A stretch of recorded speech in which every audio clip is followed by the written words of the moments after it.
You could be anywhere doing a lot of different things, but you chose to be here. Some shows don't need a celebrity narrator to introduce the show, but this show does. In a world filled with endless opportunities, why would two men who have built 13 multi-million-dollar businesses altruistically invest 5 hours per day to teach you the best practice business systems and moves that you can use? Because they believe in you, and they have a lot of time on their hands. They started from the bottom, now they're here. It's the Thrivetime show starring the former U.S. Small Business Administration's Entrepreneur of the Year, Clay Clark, and the entrepreneur trapped inside an optometrist's body, Dr. Robert Zillner. 2 men, 8 kids, co-created by 2 different women, 13 multi-million-dollar businesses. We started from the bottom, now we're here. We started from the bottom, and we'll show you how to get here. Started from the bottom, now we're here. We started from the bottom, now we're here. Mr. Clark started from the bottom, and now we're at the top, teaching you the systems to get what we got. Colton Dixon's on the hooks, I break down the books. The seeds bringing some wisdom and the good looks. As the father of 5, that's why I'm alive. So if you see my wife and kids, please tell them hi. It's the CNC up on your radio, and now 3, 2, 1, here we go. We started from the bottom, now we're here. We started from the bottom, and we'll show you how to get here. Started from the bottom, now we're here. We started from the bottom, now we're here.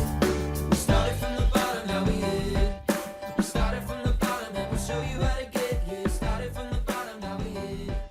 We started from the bottom. Nothing moved me. And all my friends knew what they wanted to do, and I had no idea. And by this point, I had learned how to tap dance, play the harmonica. I took cooking lessons for a year, sewing lessons, everything. And I thought, I like all of those, but all those feel like have-tos. And then I thought, well, I think maybe I'm meant to be an attorney. Actually, I just wanted my own office, and I wanted to tell people I was an attorney. But I didn't really want to be an attorney, but I just wanted to go to school. So I made that a hobby. It turns out that's more than a year hobby. It took me 3 years, and I thought, this is it. I am called to be a family law attorney. And then I got the office. I loved my office and did not enjoy the practice of law at all. And I thought, God, why is all this time wasted? All of this is for nothing. And now I'm in my 30s. So I began to teach law. I became an adjunct professor at the University of Tulsa, and I thought, this is it. I think I'm called to be a law school professor. But the only thing I liked about being a law school professor was being able to tell a stranger that I was a law school professor, because I thought it sounded cool. I was just not qualified. I hadn't practiced long enough, and I faked my way through it for 8 years. I know. I hope that you were not one of my students, because you need to get some money back if you were. Into my 30s, I thought, or in mid-30s, I thought, this is crazy. How is it that I've wasted all these years and still don't know what I'm called to do? And I thought, if I can just be around somebody that knows what they're called to do, then perhaps that will ignite something inside of me. Maybe I'm just not around enough people who say, I get to do this. And so the person that I knew that she knew what she was called to do, because she was really gifted at it, for me, growing up, was Oprah Winfrey. I would watch her, and she just was really good at what she did. And I thought, if I could just get to the show, then it would rub off on me somehow, and I would be inspired and find what it is I was called to do.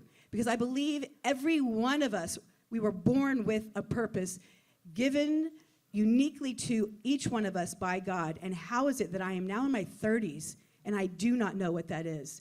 And so I just decided to get a ticket to the Oprah Winfrey show. Well, if you've ever tried to do that, it's near impossible. Well, that's because she doesn't have a show anymore, actually. So now it's really impossible. But it was super impossible back then, because it was either a busy signal or they were sold out. So I decided that after 4 years of trying, still doing all these hobbies, still searching, after 4 years of trying, I decided that I would get online to see if there was another way that I could get to the show. And I was with one of my clients, and she walked out of my office, and I thought, I'm not going to leave here until I figure this out. Got online and pulled up Oprah's website, and it said, really in big letters, like it was just for me, it said, "Do you want to be on the show?" And I was like, okay. I mean, if that's going to get me a ticket to the show, I'll be on the show. And the very first thing that it said was, "Are you a regifter? If so, tell us your story. Write Oprah an email." And I had grown up in a family. My mom was very practical. Frugal is a better way to put it, but practical. And we just were never allowed to buy gifts for our friends. We had to go to my mom's gift closet and shop with her stuff, which was never age appropriate. It was always 30 years older than I needed for the gift. And I said, "Mom, I will never, ever, ever have a gifting closet when I get out of this house." And I had the most amazing gift closet when I got out of the house. It was amazing. And now Oprah was looking for me. And so I wrote Oprah a letter and just told her some funny stories about how I'd gotten caught regifting. And 2 hours later, my phone rings, and my secretary said, "Jill, Maria from the Oprah show's on the phone." And I thought, how big is God? Like, really? Like, this is happening. Like, my life is getting ready to change because somehow I'm going to figure out what I was created to do. And I picked up the phone like I was expecting Maria's call, like we were best friends. And I was like, "Hey, Maria, what's happening?"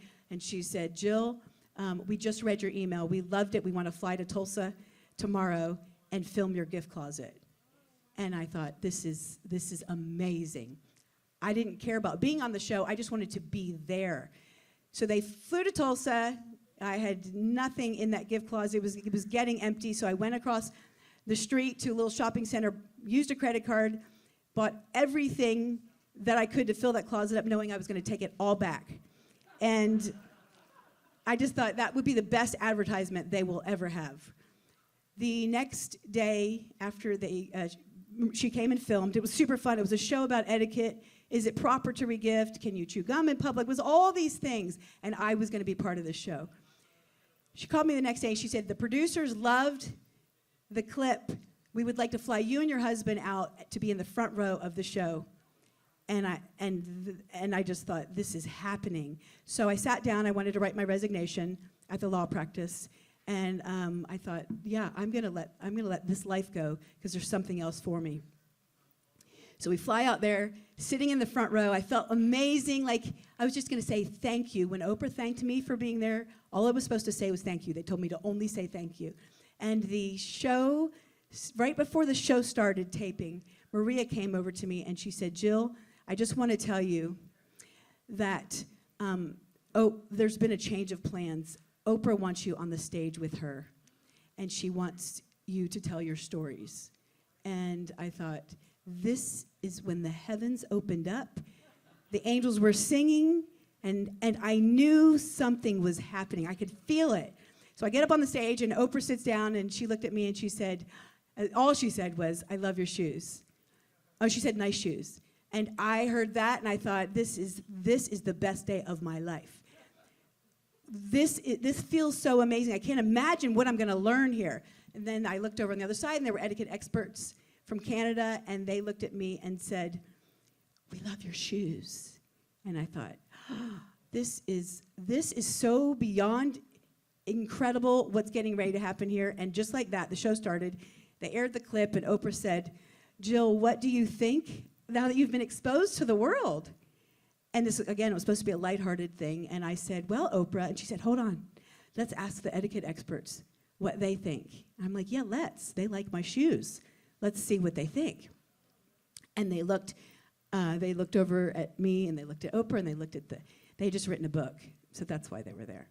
And I just remember staring at them thinking, like, I know that you're going to deliver something fun and funny, because they wanted me to tell all three of my stories.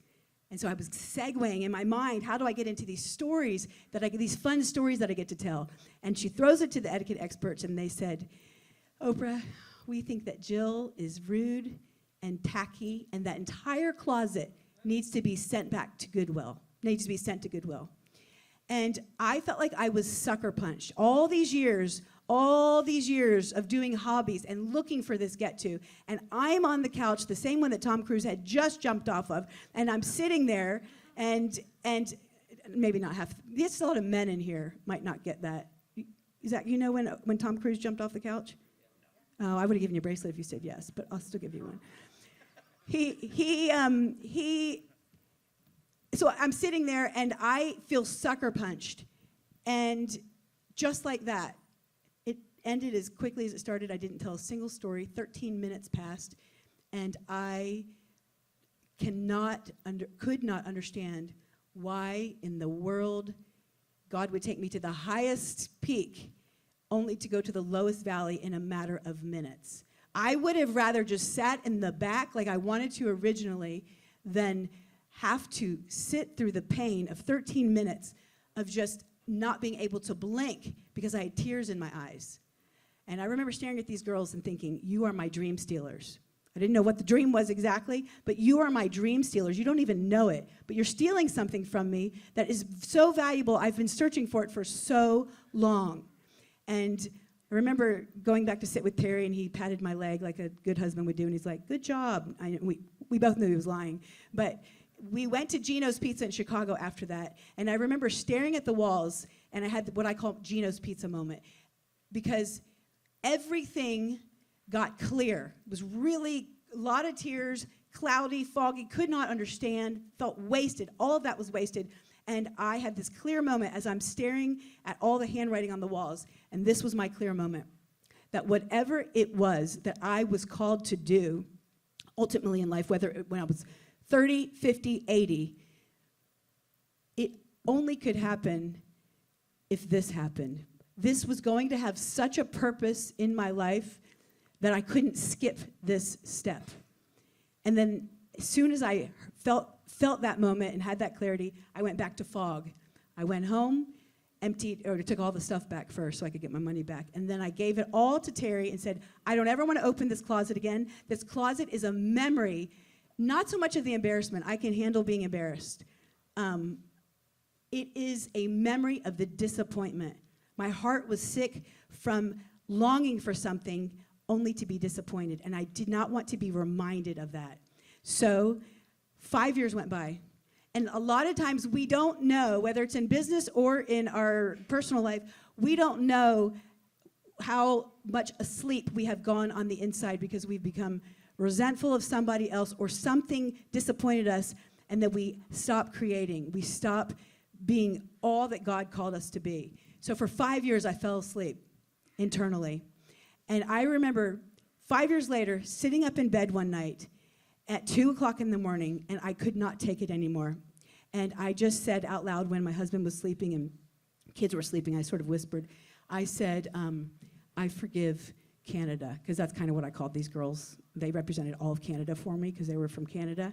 My apologies to anybody in here who is from Canada. But I said, I forgive these dream stealers. They don't even know what they did. They're not going to ever apologize, but I forgive them for what happened up on the stage.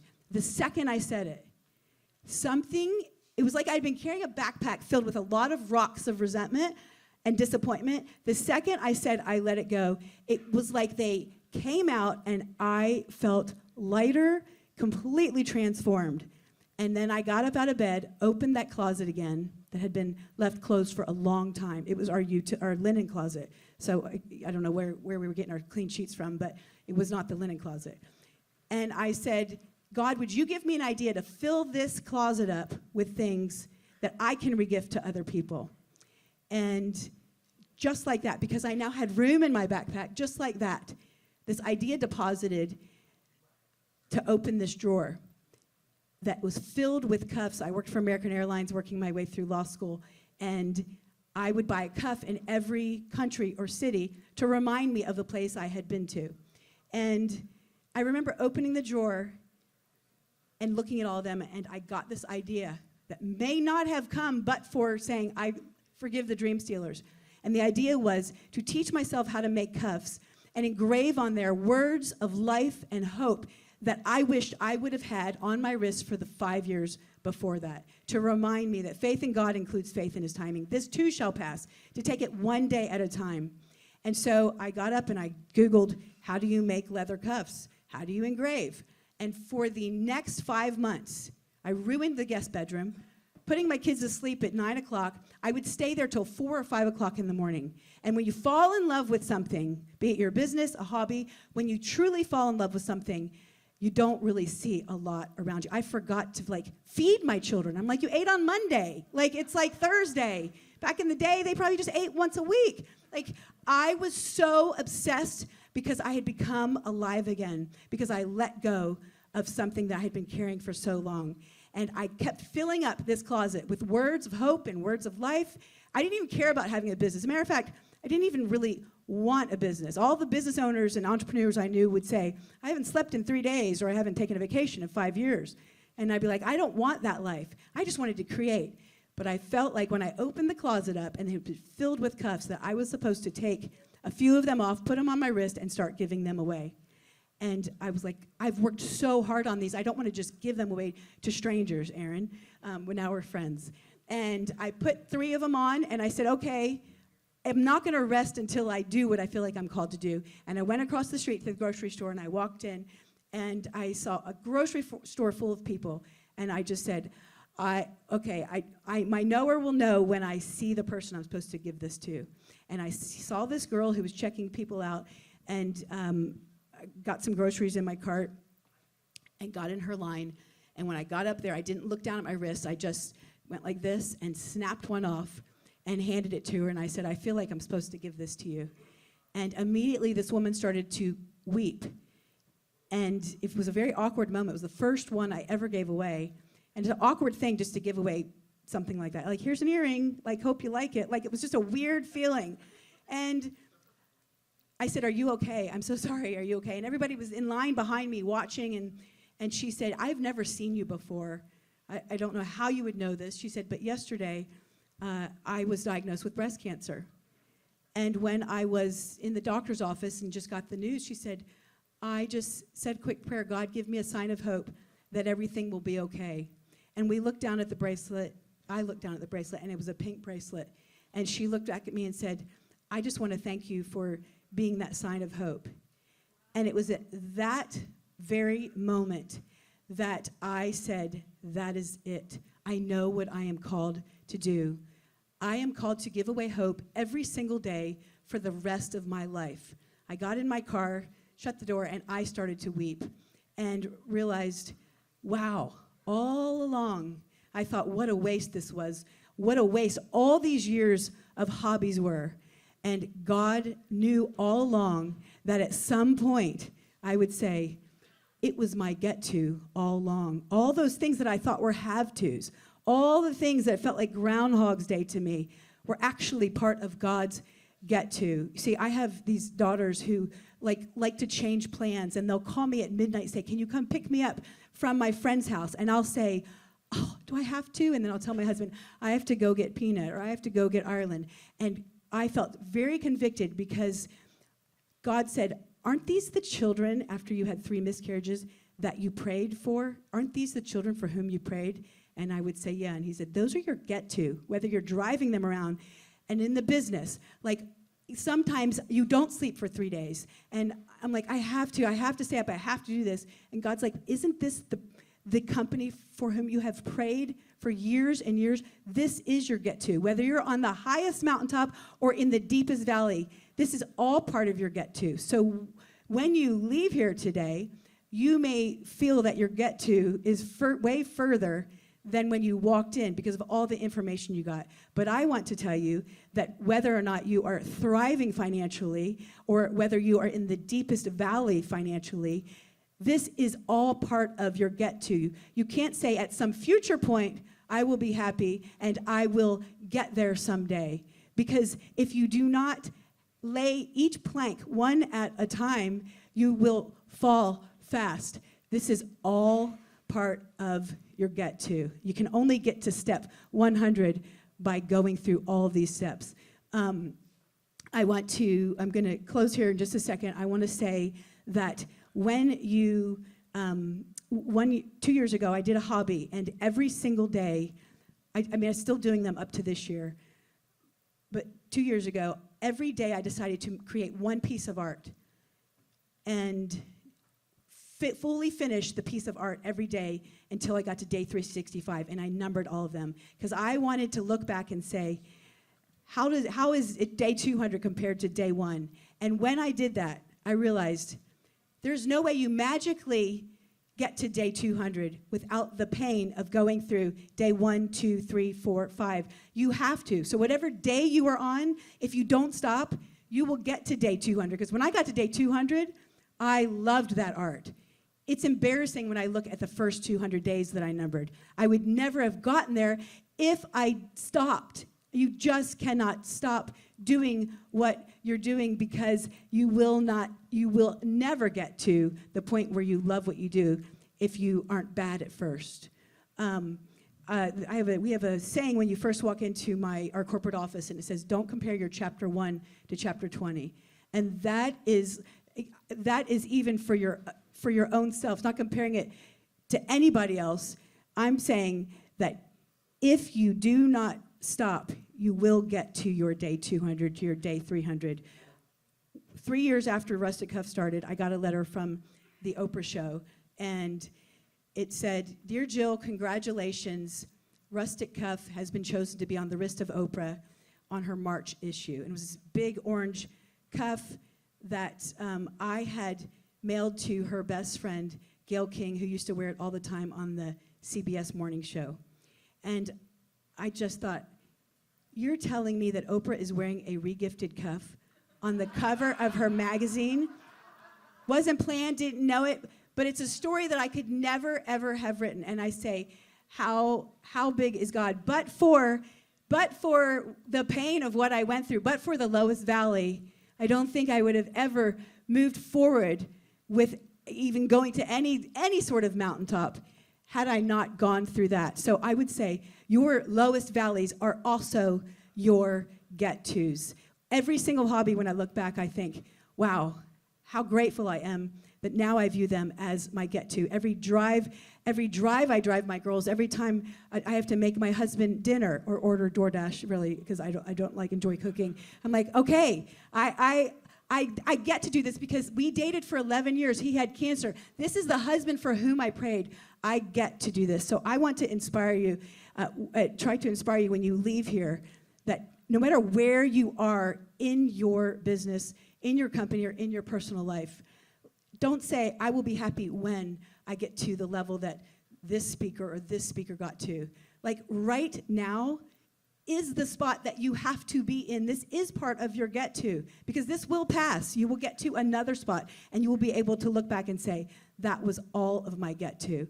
So I made a little video up because it's the end of the year, and it's the most amazing thing when you do pick a new hobby, even outside of your business, something brand new that you've never done. And I hope this inspires you to do something different every single day for 10 minutes and make it all part of your get-to. Now, I wasn't great at any of these things, really, but I will say it changed my life to be able to do something every day and go all the way to day 365, because what that happens is it starts to trickle into other areas of your life. You're like, I can do this. I can do something that I've never tried before. So this, just for fun, is a video to inspire you to maybe you might want to pick crochet for the year. This is a little video to hopefully inspire you. Ain't no mountain high, ain't no valley low, ain't no river wide enough, babe. No matter where you are, no matter how far, don't worry. You're like a magician. My name, I'll be there in a hurry. You don't have to worry. Baby, there ain't no mountain high.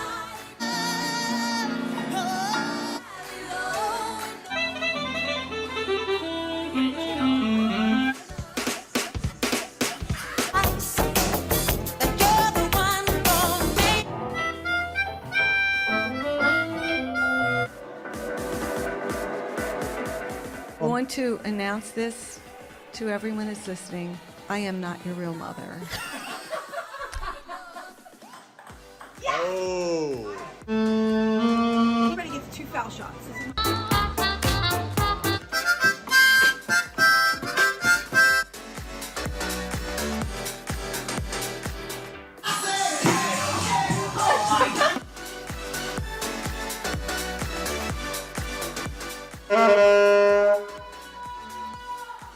Yeah? How do you stop something you love so much? I hope that inspires you to pick something new today. And I hope when you leave here, you will remember that you are purposed to do exactly what you're doing. There's only one of you that is called to do this particular job that God has put on this earth for you. And so I say, embrace your get to and go make the impact that you were meant to make. Don't wait until the future. You can do it right now, no matter how difficult this is. Thank you very much.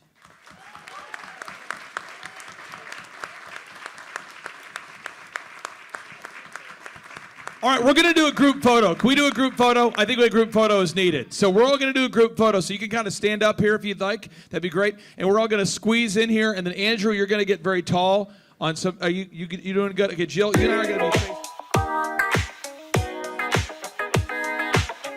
Thrivetime show, that's where you want to be. That's where you want to be. Thrivetime show, that's where you want to be. Yeah. Business growth is what you want to see. What you want to see. Thrivetime show, that's where you want to be. Where you want to be, yeah. If you've got the big goals to achieve it, you got to achieve it. Clay Clark is here somewhere. Where's my buddy Clay? Clay's the greatest. I met his goats today. I met his dogs. I met his chickens. I saw his compound. He's like the greatest guy. I ran from his goats, his chickens, his dogs. So this guy's like the greatest marketer you've ever seen, right? His entire life, Clay Clark, his entire life is marketing. Okay, Aaron Antis, March 6th and 7th. March 6th and 7th, guess who's coming to Tulsa, Jerusalem? Ooh, Santa Claus? No, that's March. March 6th and 7th, we're going to be joined by Robert Kiyosaki. Robert Kiyosaki. Best-selling author of Rich Dad, Poor Dad. Probably the best-selling, or one of the best-selling business authors of all time. And he's going to be joined with Eric Trump. He'll be joined by Eric Trump. So we got Eric Trump and Robert Kiyosaki in the same place. In the same place. Aaron, why should everybody show up to hear Robert Kiyosaki? Well, you got billions of dollars of business experience between those two, not to mention many, many, many millions of books have been sold. Many, many millionaires have been made from the books that have been sold by Robert Kiyosaki. I happen to be one of them. I learned from the man. He was the inspiration. That book was the inspiration for me to get the entrepreneurial spirit, as many other people. Now, since you won't brag on yourself, I will. You've sold billions of dollars of houses, am I correct? That is true. And the book that kickstarted it all for you, Rich Dad, Poor Dad. Rich Dad, Poor Dad, the author, the best-selling author of Rich Dad, Poor Dad, Robert Kiyosaki, the guy that kickstarted your career. Yeah. He's going to be here. He's going to be here. I'm pumped. And now Eric Trump, people don't know this, but the Trump organization has thousands of employees. There's not 50 employees. The Trump organization, again, most people don't know this, but the Trump organization has thousands of employees. And while Donald J. Trump was the 45th president of these United States and soon to be the 47th president of these United States, he needed someone to run the companies for him. And so the man that runs the Trump organization for Donald J. Trump, as he was the 45th president of the United States and now the 47th president of the United States, is Eric Trump. And so Eric Trump is here to talk about time management, promoting from within, marketing, branding, quality control, sales systems, workflow design, workflow mapping, how to build. I mean, everything that you see, the Trump hotels, the Trump golf courses, all their products, the man who manages billions of dollars of real estate and thousands of employees is here to teach us how to do it. You are talking about one of the greatest brands on the planet from a business standpoint. Right. I mean, who else has been able to create a brand like the Trump brand? I mean, look at it. And this is the man behind the business for the last, pretty much since 2015. He's been the man behind it. So you're talking, we're into 9 going into 10 years of him running it, and we get to tap into that knowledge. That's going to be amazing. Now, think about this for a second. Would you buy a ticket just to see Robert Kiyosaki and Eric Trump? Of course you would. Of course you would. But we're also going to be joined by Sean Baker. This is the best-selling author, the guy who invented the carnivore diet. Oh, yeah. Dr. Sean Baker. He's been on Joe Rogan multiple times. He's going to be joining us. So you've got Robert Kiyosaki, the best-selling author of Rich Dad, Poor Dad, Eric Trump, Sean Baker. The lineup continues to grow, and this is how we do our tickets here at the Thrivetime Show. If you want to get a VIP ticket, you can absolutely do it. It's $500 for a VIP ticket. We've always done it that way. Now, if you want to take a general admission ticket, it's $250 or whatever price you want to pay. And the reason why I do that, and the reason why we do that is because we want to make our events affordable for everybody. I grew up without money. I totally understand what it's like to be in a tight spot. So if you want to attend, it's $250 or whatever price you want to pay. That's how I do it. And it's $500 for a VIP ticket. Now, we only have limited seating here. With the most people we've ever had in this building was for the Jim Brewer presentation. Jim Brewer came here, the legendary comedian Jim Brewer came to Tulsa, and we had 419 people that were here. 419 people. Yeah. And I thought to myself, there's no more room. I felt kind of bad that if a couple people had VIP seats in the men's restroom. Oh, no, I'm just kidding. But I thought, you know what, we should probably add on. So we're adding on what we call the upper deck, or the top shelf. So the seats are very close to the presenters, but we're actually building right now. We're adding on to the facility to make room to accommodate about another 30 attendees or more. So again, if you want to get tickets for this event, all you have to do is go to thrivetimeshow.com. Go to thrivetimeshow.com. When you go to thrivetimeshow.com, you'll go there, you'll request a ticket, boom. Or if you want to text me, if you want a little bit faster service, you say, I want you to call me right now. Just text my number. It's my cell phone number, my personal cell phone number. We'll keep that private between you, me, everybody. We'll keep that private. In anybody. Don't share that with anybody except for everybody. That's my private cell phone number. It's 918-851-0102. 918-851-0102. I know we have a lot of Spanish-speaking people that attend these conferences, and to be bilingually sensitive, my cell phone number is 918-851-0102. That is not actually bilingual. That's just saying Juan for a one. It's not the same thing. I think you're attacking me. Now, let's talk about this. Now, what kind of stuff will you learn at the Thrivetime Show workshop? So, Aaron, you've been to many of these over the past 7-8 years. So let's talk about it. I'll tee up the thing, and then you tell me what you're going to learn here, okay? Okay. Yeah. You're going to learn marketing and branding. What are we going to learn about marketing and branding? Oh, yeah. We're going to dive into, so many people say, I got to get my brand known out there, like the Trump brand, right? You want to get that brand out there. It's like, how do I actually make people know what my business is and make it a household name? You're going to learn some intricacies of how you can do that. You're going to learn sales. So many people struggle to sell something. This just in, your business will go to hell if you can't sell. So we're going to teach you sales. We're going to teach you search engine optimization, how to come up top in the search engine results. We're going to teach you how to manage people. Aaron, you have managed, no exaggeration, hundreds of people throughout your career and thousands of contractors, and most people struggle with managing people. Why does everybody have to learn how to manage people? Well, because first of all, you either have great people or you have people who suck, and so it can be a challenge. Learning how to work with a large group of people and get everybody pulling in the same direction can be a challenge. But if you have the right systems, you have the right processes, and you're really good at selecting great ones, and we have a process we teach about how to find great people. When you start with the people who have a great attitude, they're teachable, they're driven, all of those things, then you can get those people all pulling in the same direction. So we're going to teach you branding, marketing, sales, search engine optimization. We're going to teach you accounting. We're going to teach you personal finance, how to manage your finance. We're going to teach you time management. How do you manage your time? How do you get more done during a typical day? How do you build an organization if you're not organized? How do you do organization? How do you build an org chart? Everything that you need to know to start and grow a business will be taught during this 2-day interactive business workshop. Now, let me tell you how the format is set up here. And again, folks, this is a 2-day interactive 15. Think about this, folks. It's 2 days. Each day it starts at 7 a.m. and it goes until 5 p.m. So from 7 a.m.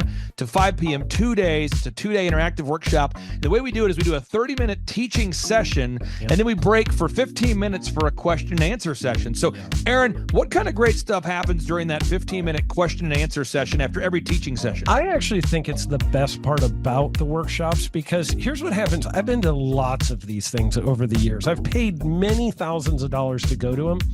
And you go in there and they talk in vague generalities, and they're constantly upselling you for something, trying to get you to buy this thing or that thing or this program or this membership. And you leave not getting your very specific questions answered about your business or your employees or what you're doing on your marketing. And what's awesome about this is we literally answer every single question that any person asks, and it's very specific to what your business is. And what we do is we allow you as the attendee to write your questions on the whiteboard. Yep. And then we literally, as you mentioned, we answer every single question on the whiteboard. And then we take a 15-minute break to stretch and to make it entertaining when you're stretching. And this is a true story. When you get up and stretch, you'll be greeted by mariachis.